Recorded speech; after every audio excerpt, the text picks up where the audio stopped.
Welcome back to the Stream's online post show. We're talking about feminist activism and the prospects for a global revolution for women's rights. Chloe Angel here with us in studio, editor at Feministing. Is there such thing as the possibility of a global feminist movement? The possibility? Absolutely. Absolutely. And, you know, there are grassroots and local feminist movements all over the world that are specifically tailored to the culture in which they are trying to make political change. And I think that's the key. You know, for a very long time, feminism has been a movement for straight, white, Western, upper middle class, educated women, and of which I am one, full disclosure.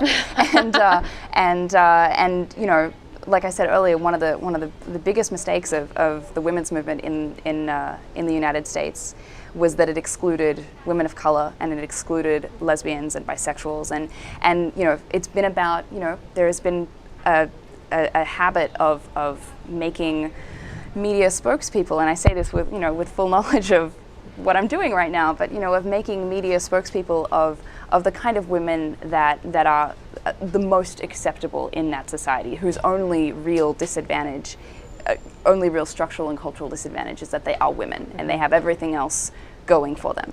But a global movement would look different in all parts of the globe. Absolutely, absolutely. And like I said earlier, you know, the people on the ground are best situated to understand what gender discrimination and gender-based oppression looks like in their culture, and they are probably best situated to figure out how to end that. I don't think it's helpful for, you know, white Western women to come in and tell women, you know, in other cultures how to do their feminism properly, you know, and it's very easy, I think, for feminism, like any other social movement, to commit the same forms of oppression, racism, heteronormativity, colonialism that, you know, that exists in the wider world. You know, feminism as a social movement is not automatically exempt from those very bad human habits. Right. Well, that point that you raised has been raised on Twitter. Deanna says there will always be some difference between white, middle, upper class, first world feminists, and the rest of us. But Chloe, you raised a point a little bit earlier in the main show that Melinda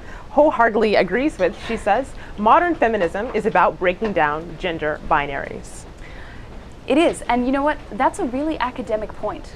That is, and that hasn't been a mainstream feminist point for very long. It's come out of academia recently in the last, I would say, 20 years. That's you know, a valid criticism, I think, of feminism for being too academic, but that's a really academic idea that I think it is really easy to express in an easy to understand and even fun kind of way. I mean, simply, you know, pushing back against telling boys that they can't go as princesses for Halloween because that's for girls. Mm-hmm. You know, that's an act of breaking down the gender binary there, and there's nothing academic about that. It's pretty simple and pretty easy, and it's pretty practical and applicable in everyday life.